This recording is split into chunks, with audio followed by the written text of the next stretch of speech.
선명한 주홍글씨를 온몸에 새기고 숨어 살던 내게 주님은 찾아오셨고, 이제 그 조롱과 수치를 십자가 위에서 대신 당하시며 나를 살리신 주님을 사랑합니다. 영과 진리로 주님을 예배합니다.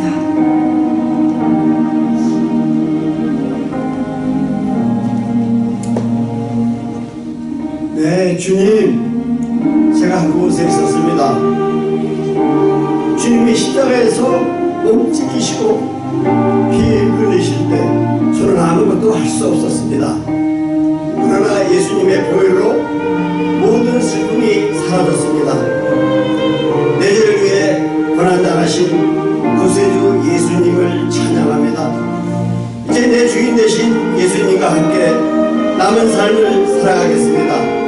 예수님 사랑합니다.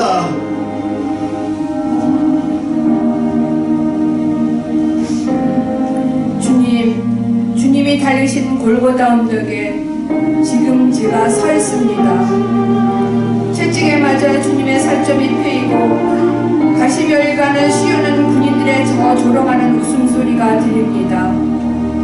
나의 집값을 위해 치욕의 십자가를 지신 주님의 그늘을 갚을 길 없지만 제게 주신 작은 십자가를 들고 하나님의 소원을 이뤄가기 위해 한 걸음씩 순종하겠습니다. 해피 이스터!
교회들이 함께 모여서 부활절 연합 성회를 가지고 있습니다.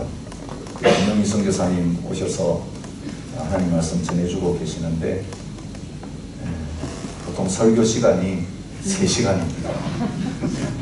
어제도 집에 오니까 11시간 넘었어.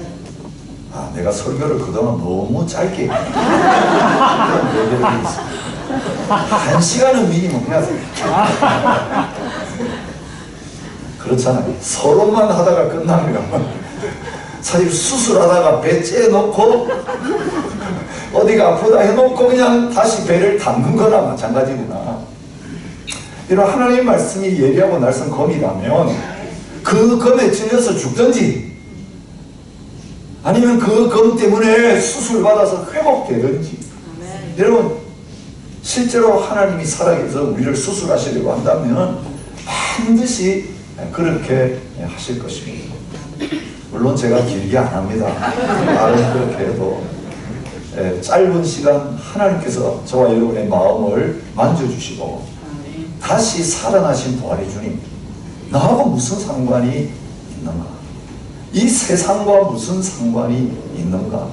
오늘 말씀을 통해서 하나님 주시는 해답을 발견하실 수 있기를 바랍니다. 예수님 살아나셨다, 그리고 예수님 살아계신다라고 하는 것은요, 우리 개인이 그걸 바로 알고 바로 인정하고 믿으면 before, after, 그 전과 후가 완전히 달라질 수밖에 없습니다. 여러분 부활의 주님을 믿었는데 아무것도 안 바뀌었다, 그건 안 믿고 있는 것입니다. 부활의 주님이 살아계셔서 우리와 늘 함께 하십니다. 그리고 우리도 죽어도 예수님처럼 다시 살아날 거라고 하는 걸 믿으면 두려울 것이 없습니다. 주님이 나와 함께 계시는데 어디 가서 누구를 만나고 어떤 일을 당해도 겁날 것이 아무도 없어요. 우리는 너무 약합니다. 우리는 할 수 없는 게 너무 많습니다. 그런데 주님이 우리와 함께 하신다면, 부활의 주님 찾아오셨을 때 벌벌 떨던 그 제자들, 두려움 가득 찼던 그 제자들, 예수님 만나고 나서 그 두려움이 기쁨으로 바뀌었고 마음의 평안이 넘쳐나게 되는 변화가 일어난 것처럼 저와 여러분의 인생 가운데도 이 부활의 주님을 만남으로 말미암아 그런 놀라운 변화를 경험하고 이 변화를 모든 사람들에게 나눌 수 있는 증인의 자리에 서실 있기를 바랍니다.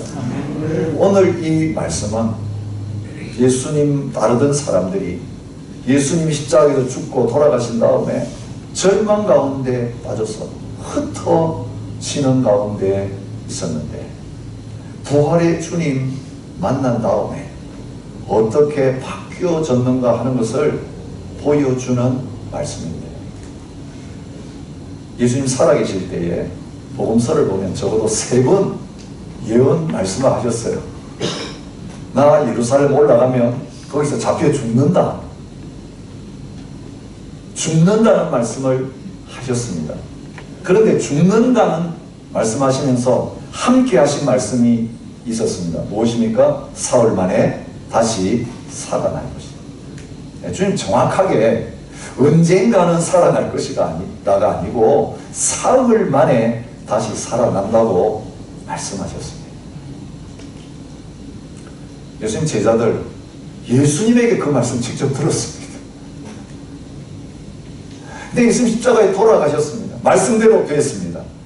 자, 예수님의 제자들이 예수님을 제대로 믿는 사람들이었다면 어떻게 했겠습니까? 예수님 제자들만이 아니라 따르는 사람들 그 말 들었는데 제대로 믿는 사람들이라면 어떻게 했겠습니까? 부활하실 주님을 우리 부활절 새벽 연합 예배 드리면서 보통 찬양하면서 아침에 기다리듯이 그런 모습으로 기다렸어야 될 것입니다.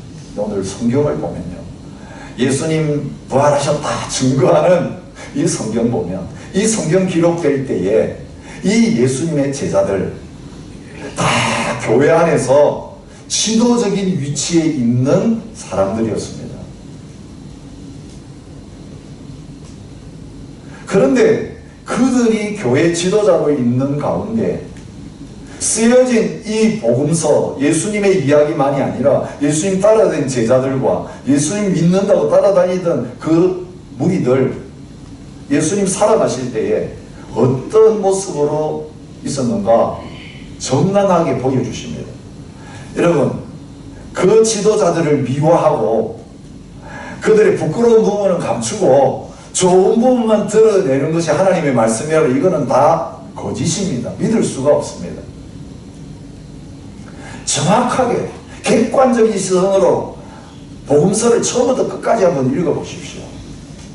이들이 처음부터 믿는 사람은 아니었습니다.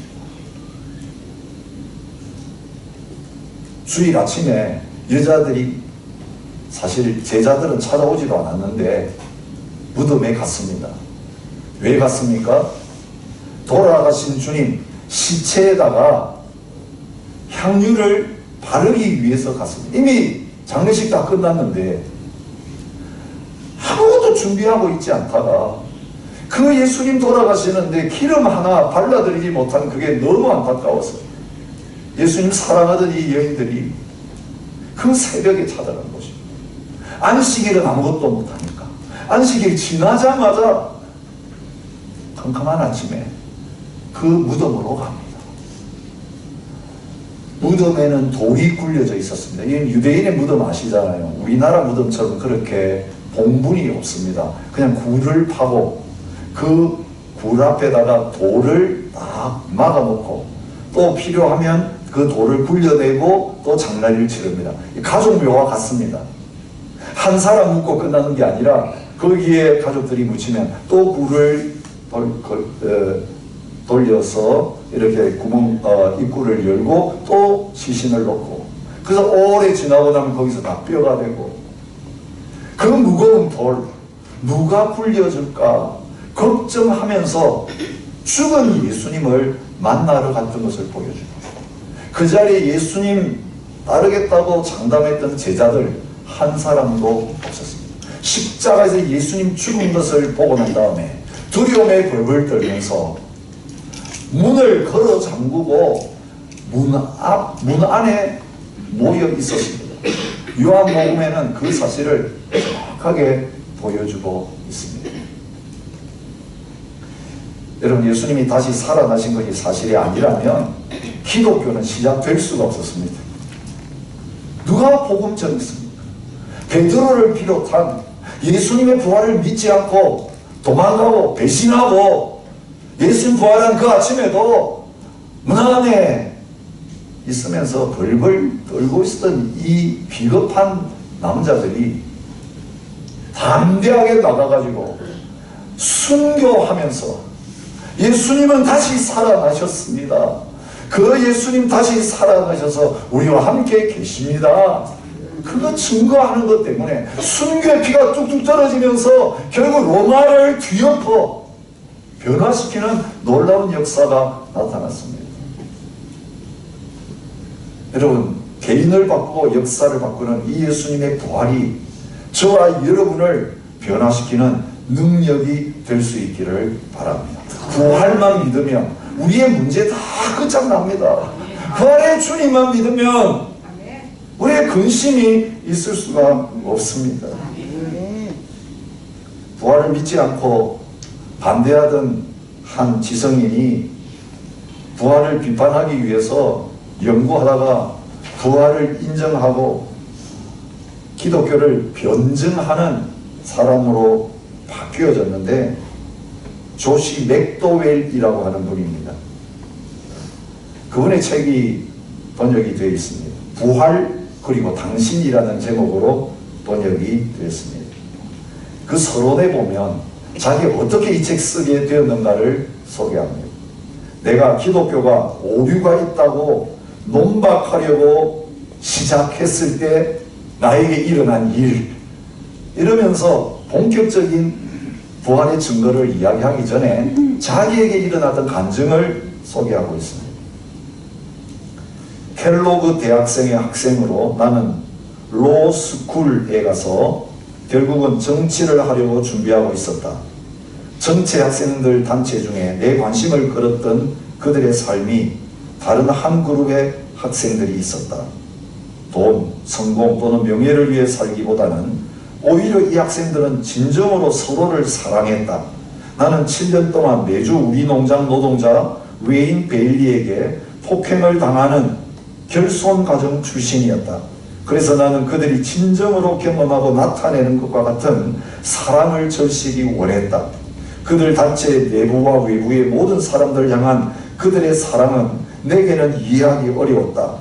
그러나 필사적으로 그들과 같은 사랑을 원했다. 그렇지만 나는 또한 말이 많은 자신이 없는 회의론자였다. 나는 그들이 내 마음속 깊숙이 박힌 상처와 고통을 아는 것을 원치 않았다. 그리고 나는 내가 내 삶의 의미와 목적을 얼마나 철저하게 찾고 있는지 그들이 아는 것을 원치 않았다. 그들의 비밀을 알기를 기대했을 때 나는 그들과 친하게 되었다. 어느 날 우리가 학생회관의 테이블에 둘러앉아 있었을 때 그 단체에 속해 있는 이 학생에게 그녀가 다른 학생들과 그리고 캠퍼스의 교수님들과 왜 다른지 그 이유를 물었다. 나는 그것이 내게 큰 문제가 아닌 척 하려고 했지만 나는 정말로 알고 싶었다. 사람스러운 미소를 지으며 그녀는 나를 뒤돌아보면서 대답의 일환으로 내가 캠퍼스에서 언젠가는 드리라고 생각했던 두 마디 말을 했다. 그녀는 단순히 예수 그리스도라고 답했다. 즉시 나는 종교에 관한 그 쓰레기를 내게 주지 마세요라고 쏟아붙였다. 나는 종교와 교회와 그리고 성경에 진절머리가 났어요. 이 학생은 정말 확신이 있었다. 왜 그런가 하면 그녀가 나에게 여보세요. 나는 당신에게 종교를 말하지 않았어요. 나는 예수 그리스도라는 사람에 대해서 말했어요 라고 바로 쏘아붙였기 때문이다. 내 의도는 무례한 짓을 하려는 것이 아니었기 때문에 나는 내 감정 폭발에 대해서 사과했다. 그러나 나는 그리스도인들을 패배자라고 생각했고 종교에 진절머리가 나고 넌더리가 났다. 2000년 전에 죽은 사람이 오늘 내 삶과 어떻게 관련이 있을 수 있는가? 놀랍게도 이 단체는 그리스도의 주장을 지적으로 생각하도록 내게 도전을 주었다. 그들은 감히 내게 실제로 성경의 역사적인 증거, 그리스도의 신성, 예수님의 부활에 대해 조사해보라고 했다. 나는 솔직히 말해서 그것이 농담이라고 생각했다. 그리고 나는 그들이 틀렸다는 것을 증명하기로 결심했다. 그 다음에 나는 대학을 그만두고 성공적인 그림 사업으로 모아둔 돈으로 미국 그리고 영국 및 중동 전역을 여행하면서 기독교의 그릇됨을 증명하는 증거를 수집했다. 오늘날 이런 증거의 대부분은 책 그리고 지역 도서관 및 인터넷에서 찾을 수 있다. 그러나 이런 증거 자료는 1950년대에는 전 세계 도서관과 대학에서만 직접 볼 수 있었다. 나는 기독교를 지적인 우스갯소리로 만들기 시작했다. 그러나 내가 발견한 것은 내 삶을 거꾸로 돌려놓았다. 어느 날 늦은 금요일 오후 나는 여러 달 동안 연구를 하다가 지쳐서 영국 런던의 한 도서관에 혼자 앉아 있었다. 나는 갑자기 무엇인가 내게 말하는 소리와 같은 음성을 들었다. 보통 목소리로 듣지 않았다. 그래서 이 소리는 충격적이고 심란했다.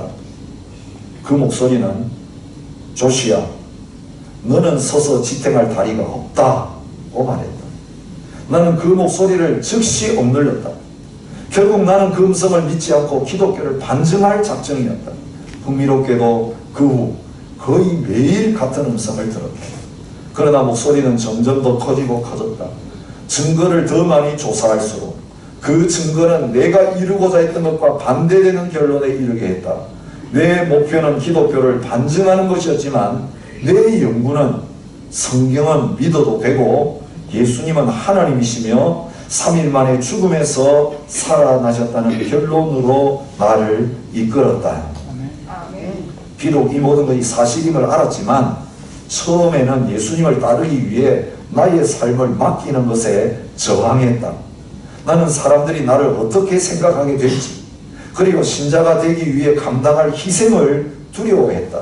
그러나 지금 그리스도를 따르는 50년을 되돌아볼 때 나는 이것이 내 삶의 최선의 결정이었다고 진심으로 말할 수 있다.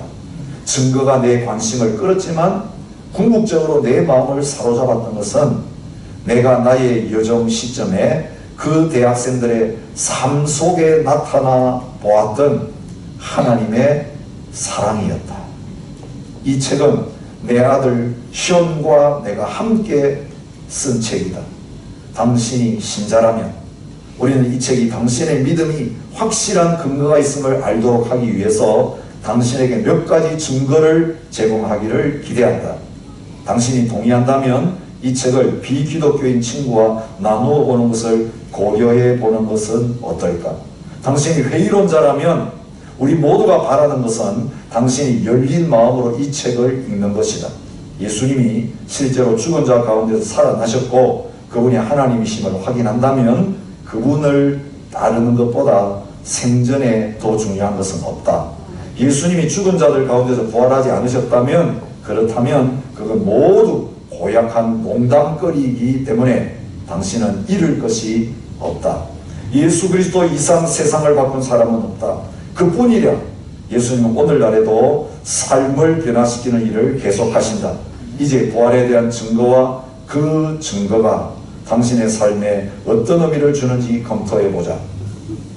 여기 다 믿는 분들이 많으시기 때문에 여러분 부활절마다 설교 때 인용되는 부활의 증거 말씀드리지 않겠습니다. 혹시 아직까지도 예수님 진짜 역사적으로 살아나셨냐? 이게 믿어지지 않는 분이 있다면 이 책에 관심이 있으시면 저에게 말씀하시면 제가 여러분에게 무료로 드리도록 하겠습니다. 전혀 부담을 갖지 마시고 저에게 말씀해 주시고 객관적으로 성경 말씀 놔두고 그 책 불신자였던 반대자였던 그가 어떻게 예수님의 부활을 믿게 되었는가 그 과정 그 연구의 결과를 함께 검토하시면서 부활하신 주님을 인정하고 변화되는 자리에 서실 수 있기를 부탁드립니다. 오늘 제가 이 말씀을 통해 전하려고 한 메시지는 이것이 아닙니다.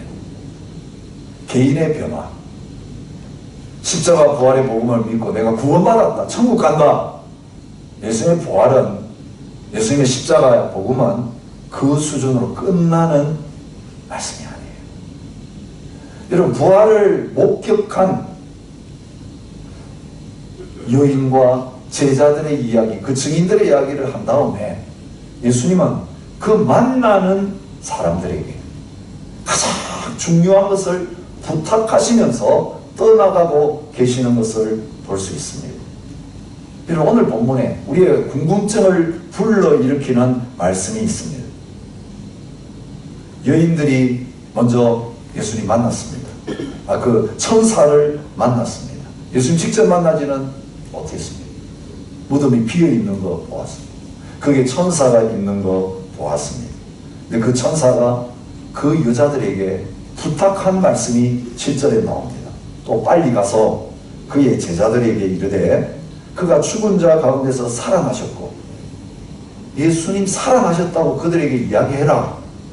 그렇게 부탁했는데요. 그 다음 말씀이 우리의 관심을 끕니다. 너희보다 먼저 갈릴리로 가시나니 거기서 너희가 배우리라. 여러분, 성경을 마태, 마가, 누가, 요한복음 종합해 보면 갈릴리로 가서 주님이 제자들 만나시기 전에 엠마오로 가는 제자들에게도 나타나시고 또 직접 예루살렘에 찾아오시고, 그죠? 여러 번 예수님의 제자들이 예수님 만난 사건이 나옵니다. 그런데 이 마태복음에서 예수님의 부활 사건을 기록하면서 또 마가복음도 마찬가지인데 천사들에게 이 천사들을 통해 여자들에게 부탁하는 게 갈릴리로 가신다. 먼저 갈릴리로 가서 너희들을 만나실 것이니까 갈릴리에서 만나자고 전해라. 그런 말씀을 하시는 것입니다.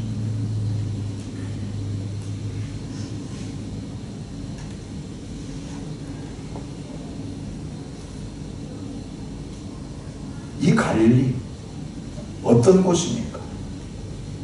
어떤 곳이기에 다른 어떤 장소보다도 그 제자들을 향해서 갈릴리에서 만나자 그렇게 말씀하고 계실까요?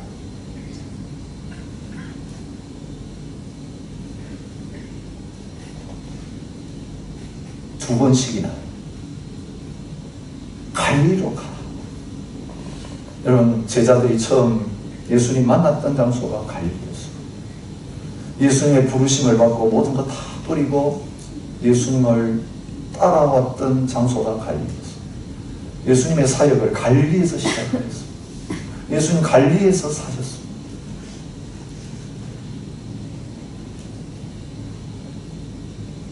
갈릴리에 다니시면서 놀라운 메시지를 전하시고 놀라운 사역들을 하셨습니다.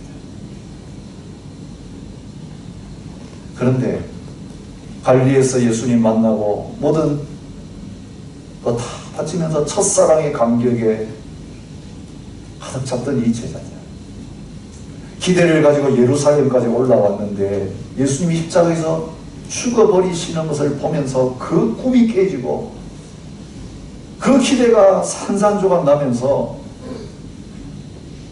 이제 제자들이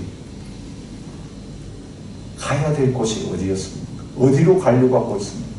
이제 예루살렘엔 더 이상 있을 이유가 없습니다. 거기 집이 없습니다. 자기 고향이 아닙니다. 예루살렘 올라오면서 여기에서 그들의 남은 생애가 확 펼쳐질 것을 기대했는데 예수님 허망하게 돌아가심으로 말미암아 이제 제자들의 마음은 다시 낙향해야 되는 그런 자리에 있습니다.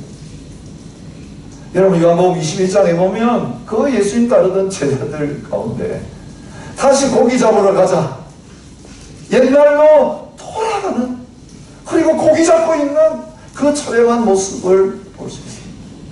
예수님 이걸 아셨습니다. 예수님은 기대와 사랑이 다 식어버렸습니다. 여러분, 예수님 다시 만나기도 부끄럽습니다. 죽을지언정 부인하지 않겠다고 했는데 예수님을 부인했습니다. 예수님 버리고 도망갔습니다. 예수님 다시 만날 체면이 없습니다.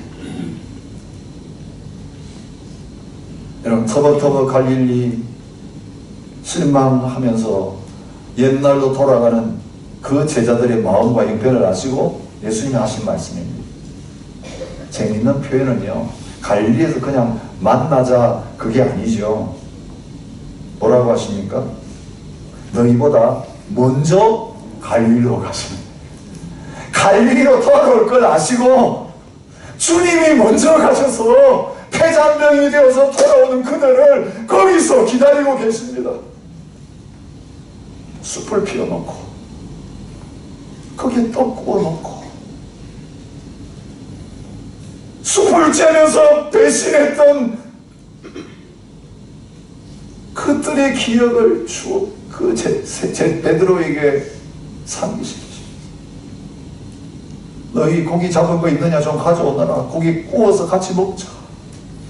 같이 식사하자. 여러분, 사랑의 식탁을 베풀어 놓고 이 배신자들과 이 낙심한 자들을 초대하시면서 만나주시는 부활의 주님입니다.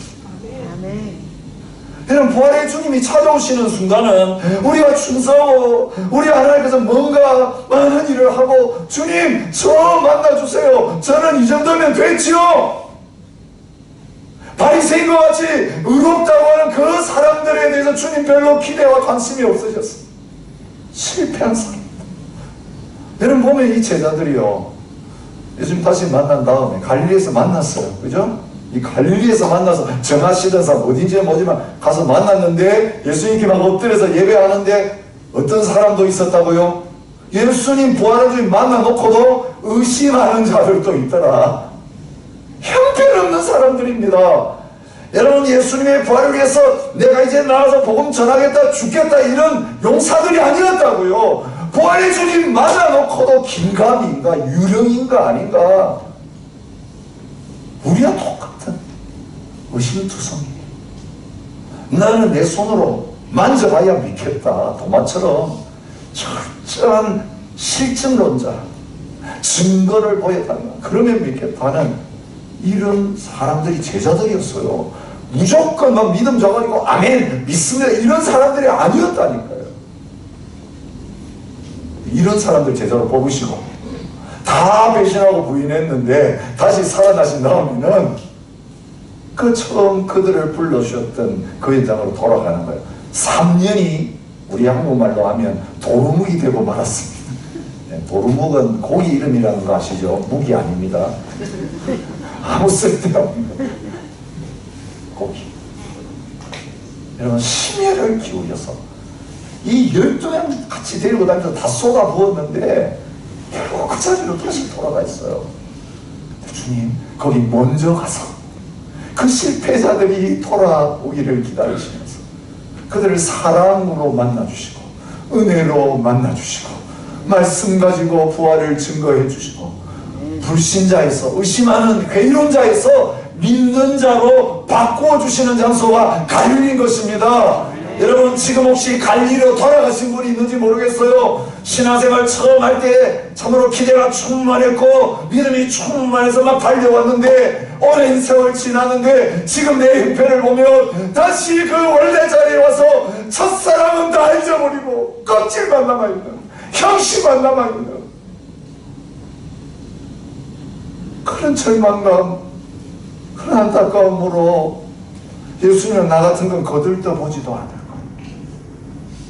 잡자리에 앉아가지고 믿음 좋게 신하시는 많은 분들은 고개도 들지 못하고 세리처럼 나는 죄인입니다, 나는 얼굴도 못 들겠습니다 라고 하는 이런 나는 거들떠보지도 않을 거예요. 근데 여러분, 주님의 시선은 다른 어떤 사람들에게 있었던 게 아니라 망망에서 갈릴리로 돌아와서 옛날 버렸던 그물 다시 붙들고 옛날 탔던 그 배 다시 타면서 이제는 이전으로 돌아가려고 하는 그 사람들을 만나주시는 거예요.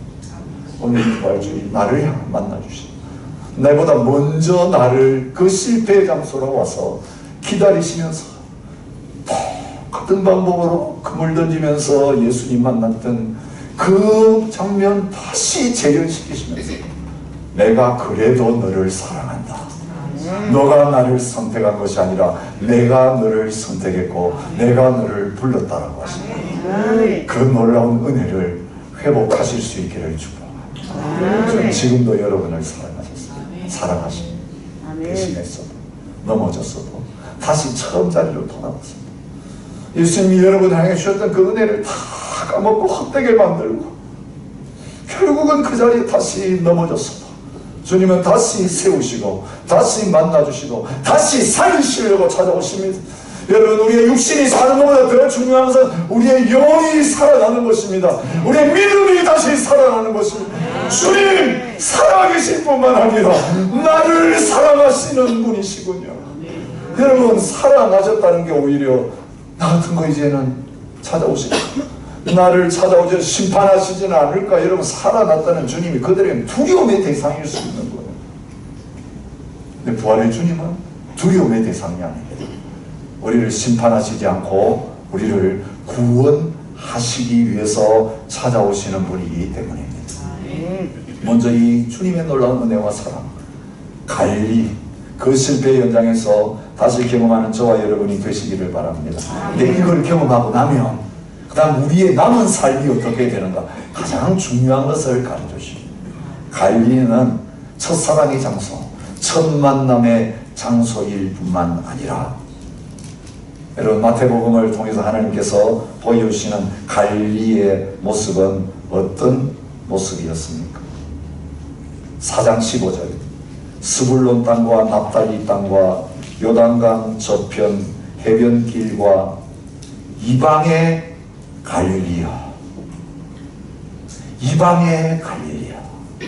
이 이방이라고 번역된 단어는요, 모든 민족을 제자로 삼으라. 모든 민족이라고 할 때 그 민족이라고 번역된 단어와 같은 단어를 사용하고 있습니다. 이스라엘 나라 가운데서 가장 외국인들이 많이 들어와서 살고 있는 곳입니다. 시드니로 말하면 블랙타운 카운슬과 같습니다. 제가 블랙타운 카운슬에 가보니까 5번 그랜빌은 아무것도 아니에요. 거기는 그냥 이방인이 많이 살고는 있죠. 거의 절반이 살고 있는데 다 무슬림들만 살고 있는데, 거기는 머리에 쓴 사람들이 많이 있는데 인디안들이 많습니다. 무슬림들도 있습니다. 흑인들도 있습니다. 백인들도 삽니다. 제가 그 카운슬 홈페이지에 들어가 보니까 180개 넘는 민족, 180개 넘는 언어를 사용한 사람이 그 블랙타운 카운슬 에리아, 블랙타운 시티 카운슬입니다. 그 에리아에 살고 있는 걸 봤어요. 아, 여기가 호주인가? 처음 거기 오시는 분은 헷갈릴 겁니다. 백인들의 나라 호주 생각하고 왔는데 이방인의 땅, 변방입니다. 적들이 쳐들어오면 제일 공격을 먼저 받는 곳입니다. 전쟁의 땅입니다. 그런데 예수님이 어디에서 오시는가 이사야 선지자를 예언하면서 그렇게 예언하고 계시는 것을 우리가 압니다. 전에 고통받던 자들에게는 흑암이 없으리로다. 옛적에는 여호와께서 스불론 땅과 납달리 땅이 멸시를 당하게 하셨더니 후에는 해변길과 요단 저쪽 이방의 갈리를 영화롭게 하셨느니라. 흑암에 행하던 백성이 큰 빛을 보고 사망의 그늘진 땅에 거주하던 자들에게 빛이 비치도다. 그렇습니다. 블랙타운이었습니다. 흑암에 행하던 백성들이 있는 곳입니다. 차별당하는 곳이었습니다. 여러분, 백호주의 때문에 이 땅의 문이 열리기 전에는 들어오지도 못하는 사람들이었습니다. 근데 하나님께서 이 이방의 갈리를 향하여서 제일 먼저 문을 여시는 거예요. 거기 모든 민족이 있기 때문이에요. 근데 여러분, 이 갈리에서 시작해서 이제는 모든 민족으로 가는 이 일을 부활하신 주님이 거기서 선포하시고 거기서 명령하시고 거기서부터 보내시는 역사를 하고 계시는 것입니다. 여러분, 모든 민족에 대한 말씀은 단어 그대로 모든 민족들입니다. 이미 우리가 묵상했던 마태복음에 말씀하고 계시는 것을 볼 수 있습니다.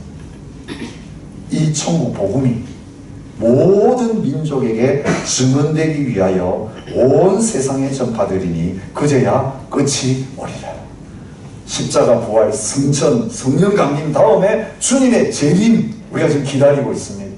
그런데 그 주님의 재림, 주님께서 십자가에 죽으시고 부활하시고 승천하시고 성령이 오신 다음에 주님 다시 오실 때까지 이제는 어떤 프로젝트를 하나님께서 진행하고 계시느냐? 모든 민족을 제자 삼는, 모든 민족이 구원받고 하나님의 백성이 되는 그 사역을 지금 진행하고 계시는 것입니다. 그리고 그 사역을 감당해야 될 사람들이 뭐냐? 부활의 주님을 만나고 이제는 믿음을 가지고 예수님 다시 살아나셨다고 증거해야 될 증인들인 그들의 삶이었습니다. 여러분, 저와 여러분 예수님을 인격적으로 만나고 우리 안에 계시는 주님을 날마다 경험하는 제자가 되었다면 이제 우리의 남은 사명은 갈리에서 머물지 말고 온 민족을 향하여 땅끝을 향하여 나아가는 삶의 방향이 되어야 될 것이라고 말씀하고 계시는 것입니다. 너희는 온 천하에 다니며 만민에게 복음을 전파하라. 마가복음 16장 15장 그렇게 말합니다. 그런데 만민이라고 번역했는데 모든 민족하고 똑같은 단어입니다. 왜 번역을 다르게 했는지 모르겠습니다. 모든 민족, 아직까지 주님을 알지 못하고 구원받지 못하는 모든 민족, 모든 족속들에게 가야 될 것을 말합니다. 여러분, 창세기부터 시작되는 모든 하나님의 구원 역사는요, 타겟이 어디에 맞춰져 있느냐? 모든 민족에게 맞춰져 있는 것을 우리가 볼 수 있습니다. 여러분, 창세기 11장에 어떤 사건이 일어나고 있습니까? 바벨탑 사건이 일어나면서 그때부터 이제는 언어가 달라지면서 하나였던 민족이에요. 아담의 후손들이 이제는 다양한 민족으로 바뀌어지는 것을 볼 수 있습니다. 이들로부터 여러 나라, 백성으로 나뉘어서 각기 언어와 종족과 나라대로 바닷가의 땅에 머물렀더라.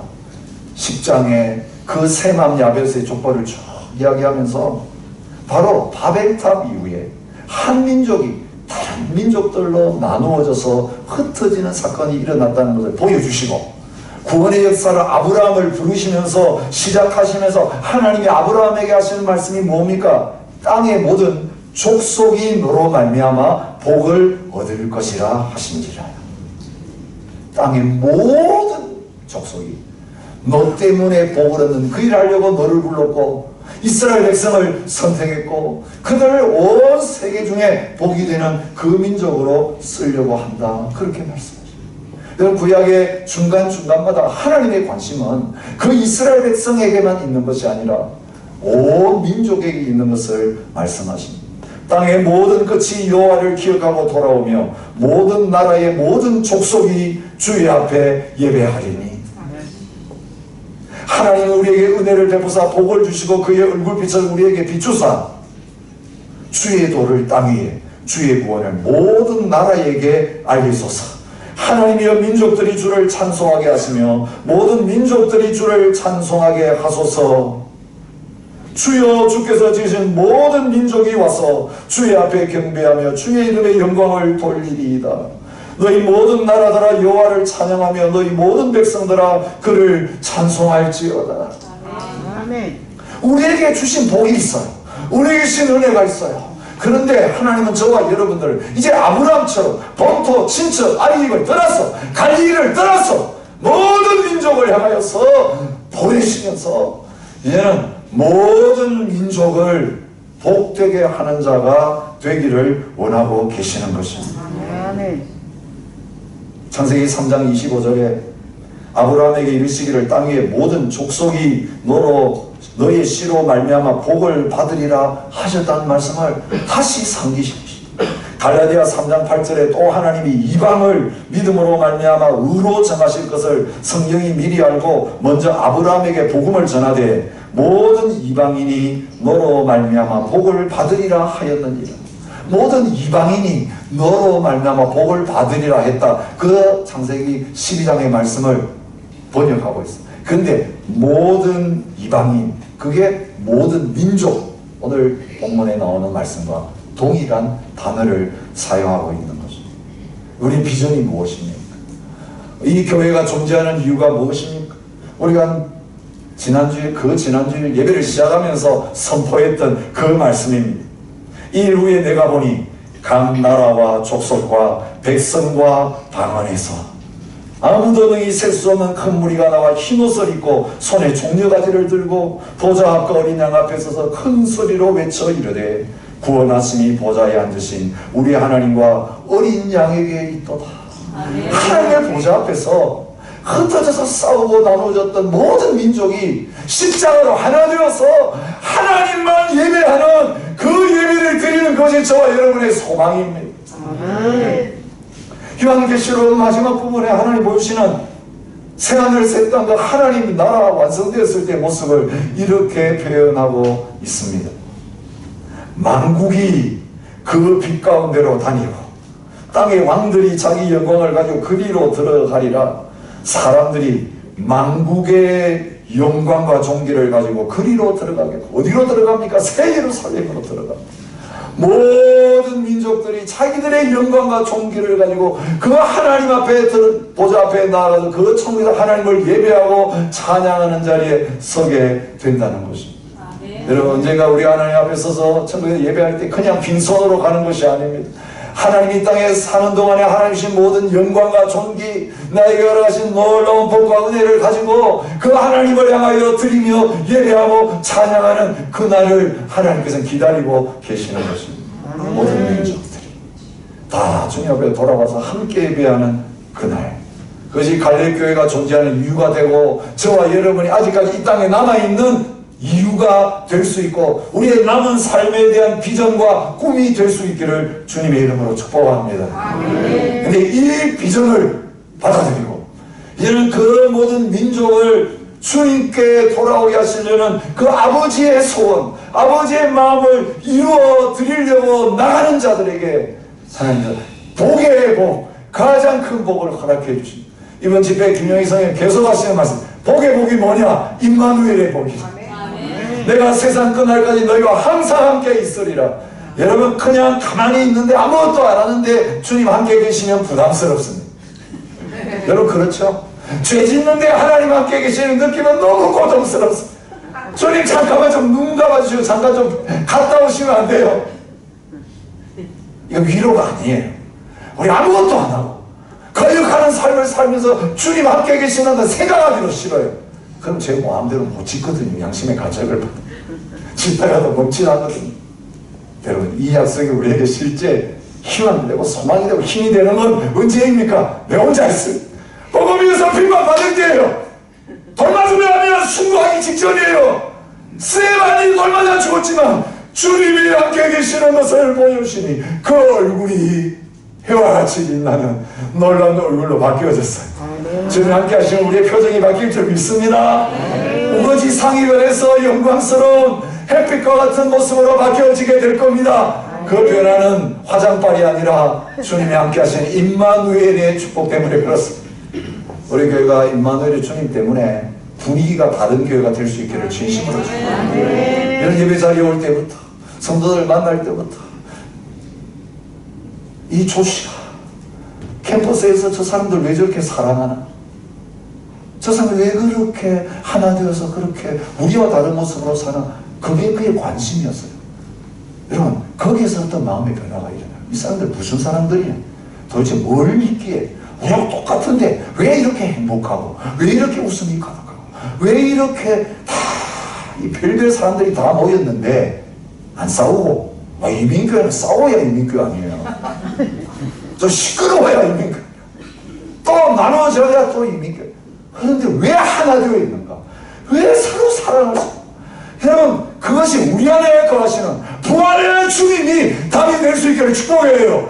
가정에서나 직장에서나 사업의 현장에서나 교회 안에서나 바깥에서나 어디에서나 우리 안에 거하시는 부활의 주님께서 내가 너희를 사랑했다. 그러니 어떤 사람 만나도 누가 너를 배신해도 사랑하고 품어라.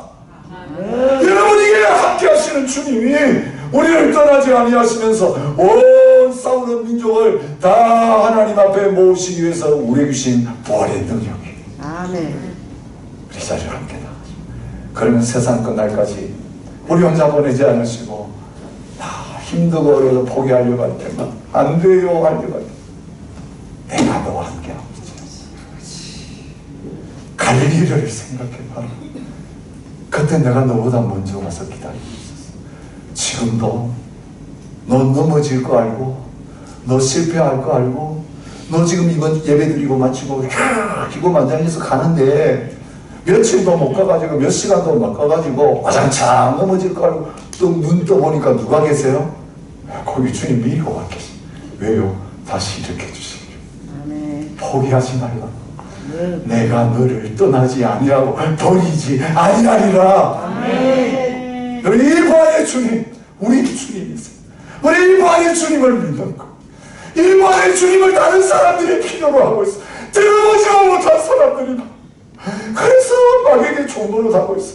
질질 죄에 끌려다니면서 인생의 행복을 다 영원한 지옥불을 향하여 달려가고 있는데, 오늘 놀라운 주님의 부활을 경험하고 죽었다가 다시 살아난 저와 여러분들, 이제는 갈릴리에서부터 모든 민족을 향하여 주님과 함께 나가는 놀라운 주님의 제자들이 되고 증인이 되시기를 축복합니다. 갈릴리로 돌아가 버린 저희들, 마음도 낭만하고 싶어 나는 안 된다고 내 스스로 포기한 우리 주님이 결코 포기하지 않으시기 때문에, 주님이 결코 버리지 않으시기 때문에 바로 내보다 앞서 그 실패 현장에 찾아오셨습니다. 하나님, 거기에서 나를 위하여 영혼의 양식 예배해 놓으시고 은혜를 준비해 놓으시고 다시 배부르게 하시고 다시 힘없게 하시고 다시 똑같은 말씀 듣게 하시고 주님 따르기 위해서 일어설 수 있게 해주시니 감사합니다. 이 부활의 주님을 날마다 은혜 가운데서 만나며 사는 저희들 되게 하실 뿐만 아니라 이제 열방으로 같이 가자. 모든 민족들에게 함께 가자. 우리를 보내시며 따르라고 하실 때 하나님 순종함으로 기쁨으로 함께 하신 주님만 바라보고 십자가만 바라보고 우리의 발걸음이 나아가게 하여 주옵소서. 하나님이 주님의 꿈을 이루어드리기 위해 귀한 물질을 드립니다. 귀한 사역을 합니다. 우리의 한 주간의 삶을 주께 올려드립니다. 내 자신을 주님 쓰시도록 주님의 도구로 올려드립니다. 주님 받으시고 기름 부으시고 사용하여 주옵소서. 이제는 우리 주 예수 그리스도의 은혜와 아버지 하나님의 놀라우신 사랑과 성령의 교통하심이 모든 민족을 제자 삼는 하나님의 마음과 소원, 하나님의 비전 붙들고 부활의 주님과 함께 이 땅을 향하여, 이 민족들을 향하여 나아가는 모든 성도들과 주의 몸된 교회와 선교사님들 위해 이제로부터 영원히 함께 있을지어다.